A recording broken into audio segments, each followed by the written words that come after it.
We are looking at some aloe flowers. Now this particular very pretty pink or coral belongs to the little tiny partridge breast aloe back in there. And this more orangey bloom here belongs to this taller aloe that's some sort of hybrid aloe.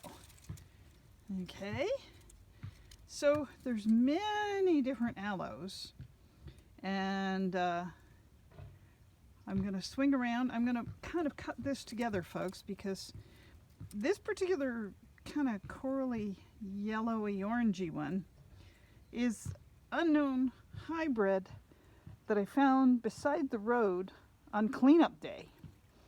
And you can grow aloes in low and middle desert here, and you can even get them in upper elevations if you've got them protected like this under a shrub so they don't get really a hard freeze. Some aloes will only take it down to 45 degrees, but some will go down to about 20. They come to us from South Africa. Now over here, as I beat my way through the bush, is an aloe. This is the true aloe vera.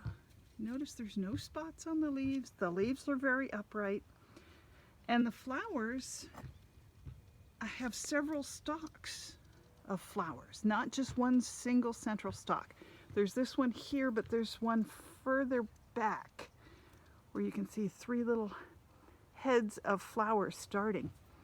And they are usually later in the year, whereas the partridge breast aloes are very early in the year. So I'm going to stop this and we're going to go and look at another aloe. Here is Aloe saponaria, the soap aloe.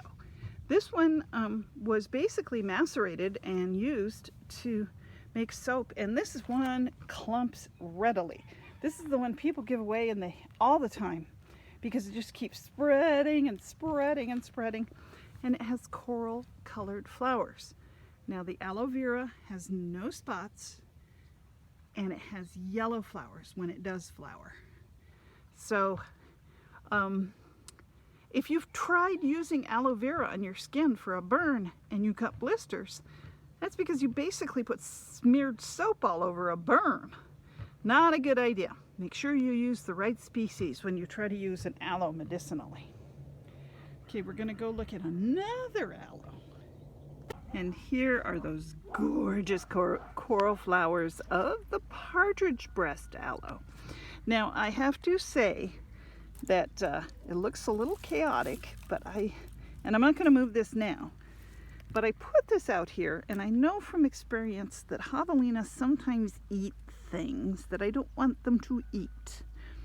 So I will often protect these things with like a decorative tree stump or even some old pine needles from the, the big box store. They give away the cut off bottoms of the pines, and that helps the soil.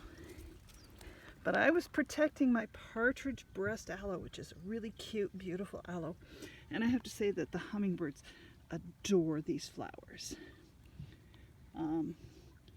You know, another thing hiding in this patch back here that is pretty inaccessible to the javelina, I'm going to show you, is this baby ocotillo. Okay, same thing. I put him back here and I protected him. He just hides, doesn't he? Hard to find. Well, the javelina would eat him if they could find him, but they can't. So just to look at some of the aloes, the partridge breast, the soap aloe, and the aloe vera. There's many, many other species. And just make sure you use the right one if you want to use it medicinally. Thanks, gardeners, for watching Gardening with Soule.